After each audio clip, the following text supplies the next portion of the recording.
Fala, meu povo bonito! Vamos lá estudar o segundo Reinaldo. O segundo Reinaldo, na fase da conciliação, vai começar a ter os conflitos externos, né?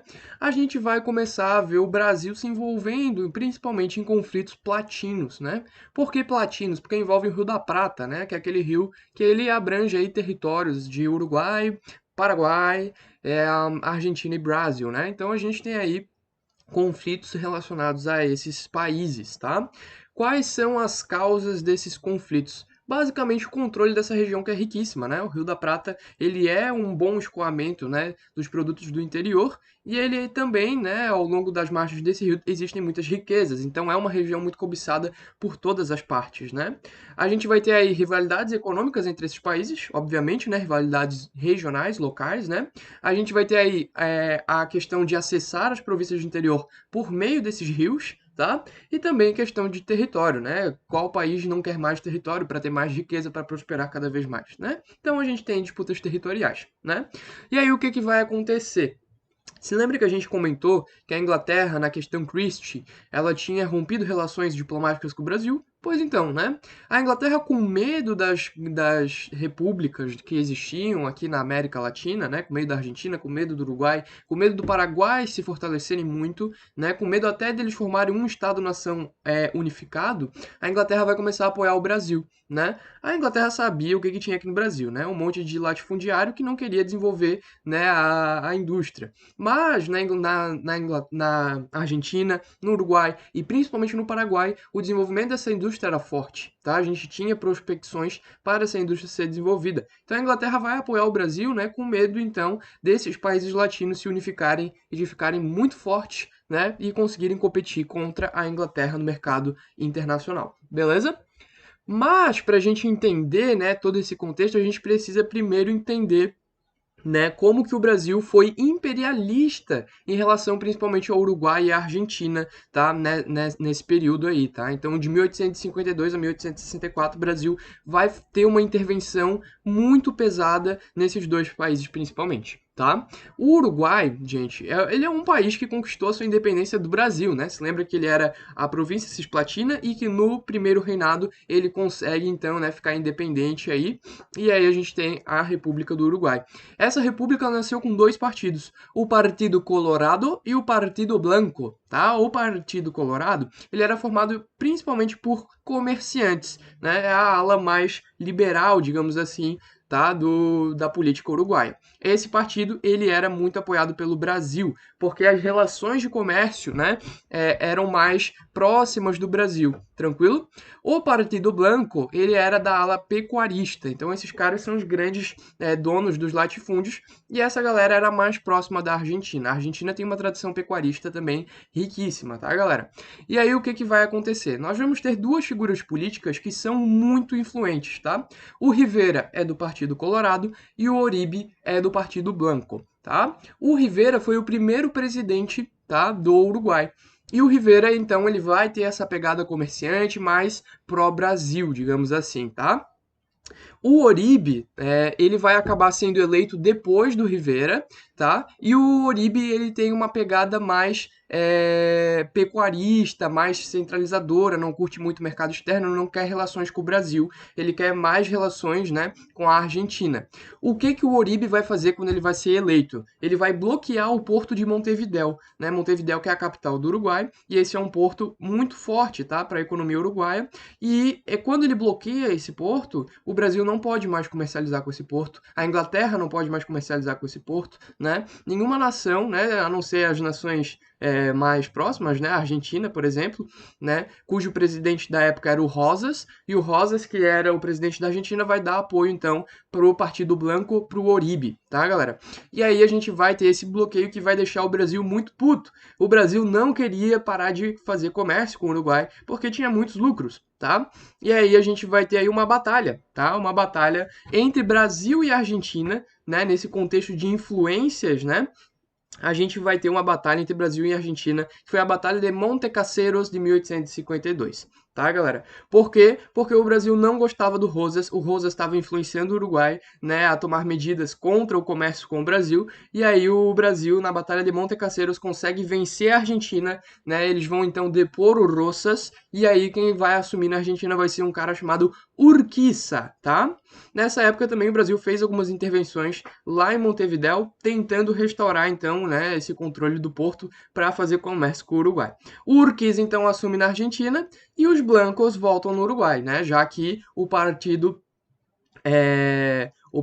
Blanco, né, vai voltar para o Uruguai com o Aguirre, né? Por mais que o nosso querido Dom Pedro II tenha conseguido tirar o Oribe, né, o Oribe, mas depois, né, passou-se algum tempo, né, passou uma década aí, e o Partido Blanco vai voltar na figura do Aguirre, tá? E o Aguirre, ele vai ter uma medida, né, muito... ele vai tentar expandir, né, e ele vai ter conflitos com as estâncias gaúchas, tá? E aí, nessa disputa por território, disputa por influência comercial no comércio de charque, né?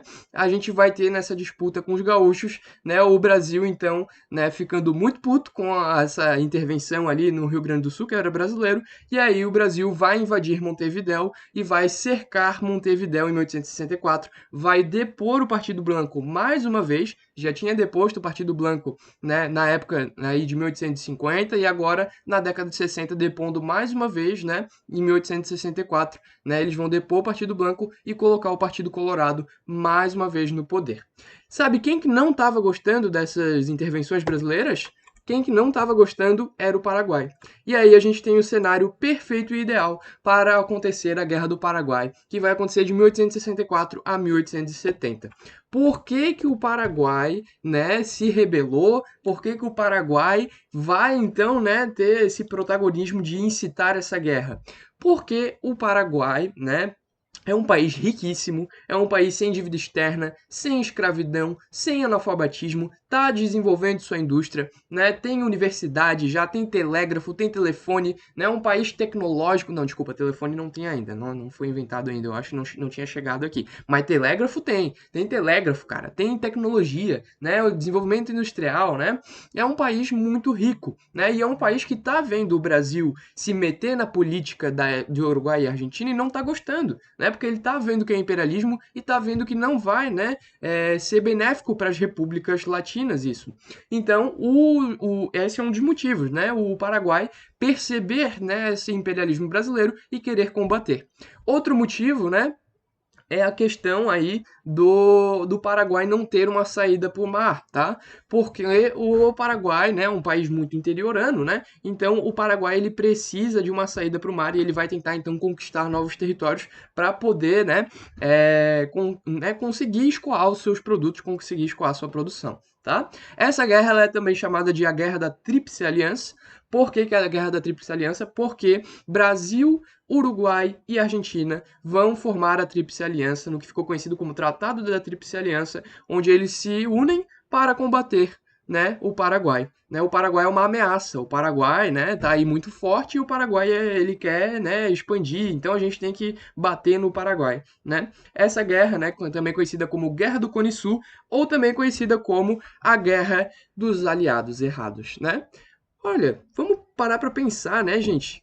O Brasil estava até agora batalhando contra a Argentina, batalhando contra o Uruguai, né? E agora eles vão se unir contra o Paraguai, que está, né, num ato de rebeldia, né? O Paraguai ele pensou que a Argentina e o Uruguai iam ficar do lado dele, né? E aí quando ele pensa isso, né? Ele vai apresar o navio Marquês de Olinda, né?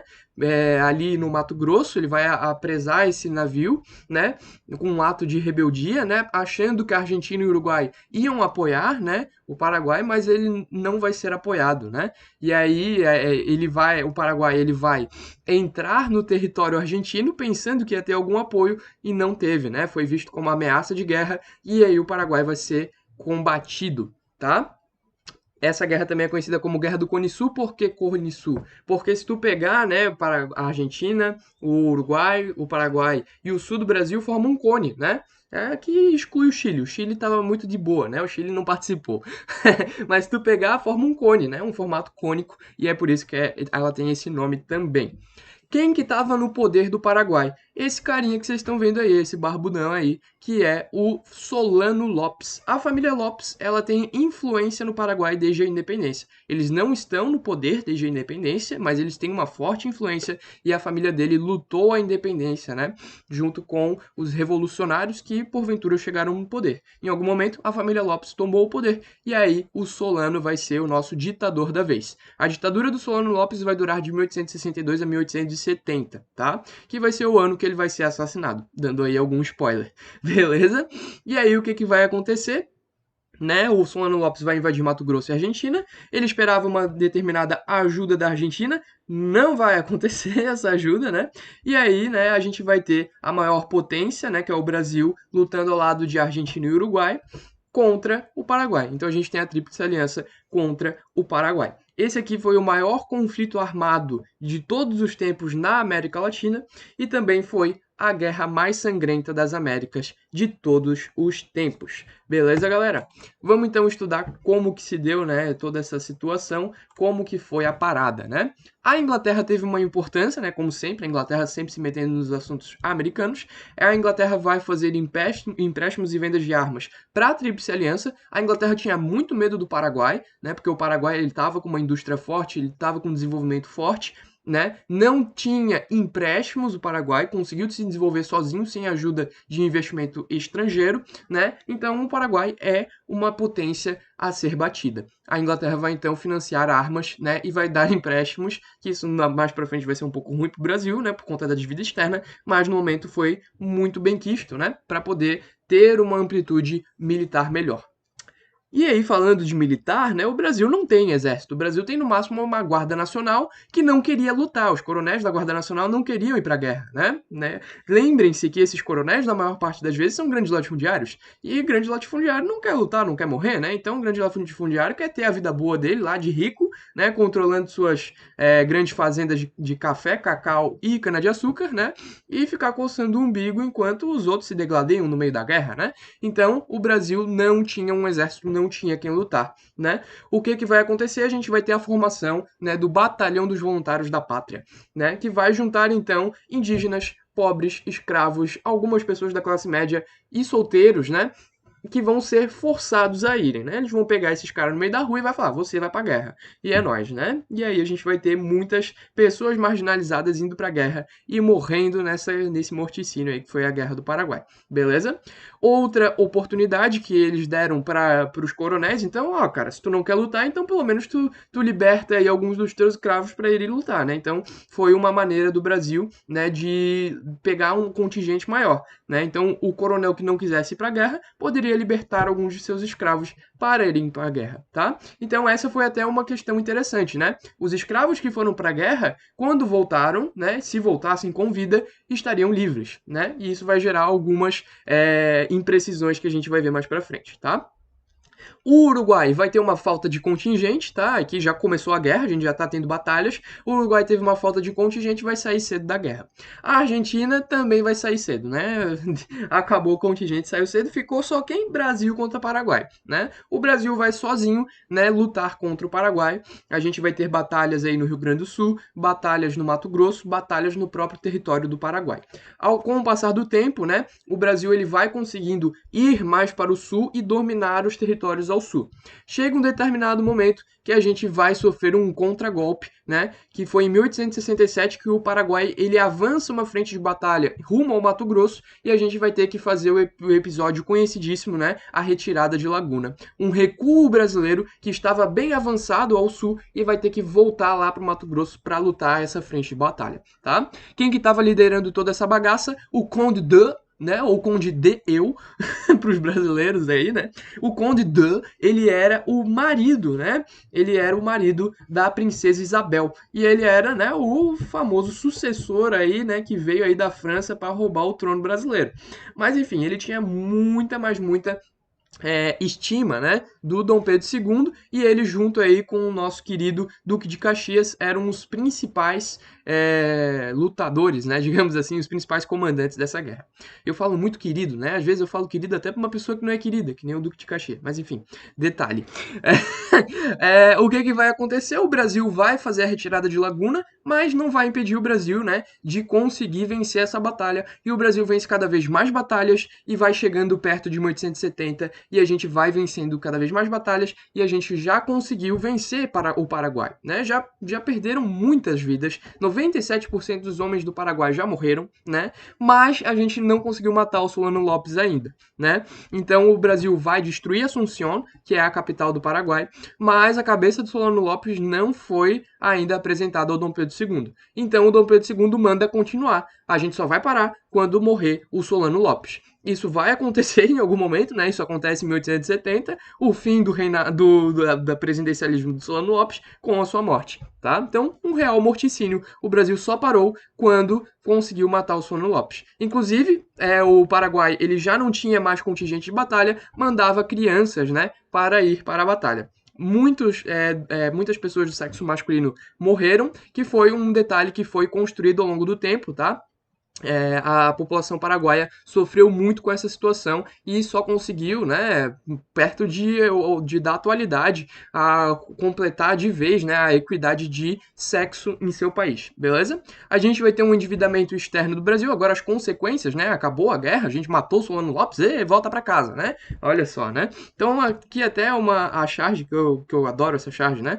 Conseguiu a cabeça do Solano Lopes, mas a custa do que, hein, Dom Pedro II? À custa de um morticínio de paraguaios e brasileiros, tá? A gente vai ter um endividamento externo do Brasil, que teve que gastar muito dinheiro com a Inglaterra comprando armas, comprando, né, treinamento militar, enfim, equipamento e tudo mais, né? Então o Brasil vai endividar-se ainda mais. A gente vai ter um fortalecimento do exército, né? O exército vai ser bem visto pela população. O exército salvou a pátria, né? Dos paraguaios amalucados, né? Então a gente vai ter esse ideal de salvação da pátria. O exército é o meu salvador, o exército é o máximo, né? O exército é foda, né? O exército é maravilhoso. Então a gente vai ter esse ideal vindo dessa época, né? Então aí a gente traz aí um paralelo, né? Até hoje muita gente acha que o exército é a maior instituição que tem no país, né? Então aí a gente consegue fazer alguns paralelos bem interessantes.